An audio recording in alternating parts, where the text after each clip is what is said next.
Critical po ang kondisyon ng dalawang rider matapos magsalpukan. Diyan po yan sa Zamboanga City. Sa CCTV, kita po ang pagmaniobra ng isa sa mga motorsiklo. Matapos ngang makabuelo, dumire-diretso na ito. Doon naman biglang sumulpot ang isa pang motorsiklo at nagsalpukan ang dalawang motor. Natumbang sumalubong na motorsiklo at nadaganan pa nga ang driver. Tumila po naman po ang angkas ng isa pang motorsiklo. Parehong walang suot na helmet ang mga rider. Iniimbestigahan na kung sino po ang may pananagutan sa insidente.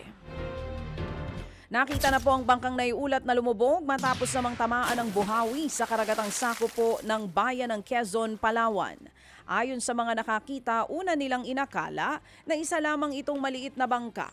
Pero nang lapitan po nila, nakita ang nakataob na fishing vessel na Perseverance.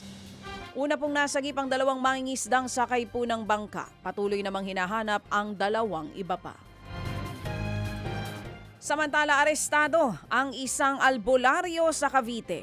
Matapos makuhanan ng mga hindi lisensyadong baril, anong gagawin ng albularyo doon?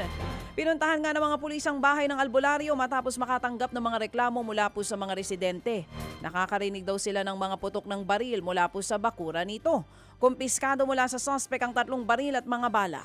Nagbebenta rin daw ng mga agimat at anting-anting ang albularyo, pangontra daw sa tama ng baril, ganon. Nasa kustodiya na po ng mga otoridad ang albularyo at mahaharap po ngayon sa reklamong illegal possession of firearms. Mga kapatid, patuloy po kayong tumutok sa 105.9 True FM para sa totoong balita, impormasyon, music and entertainment. Mag-subscribe sa aming YouTube channel at podcast at sundan nyo kami sa Facebook, Instagram, X at TikTok sa True Network PH. Bisitahin din po ang aming official website, truefm.ph.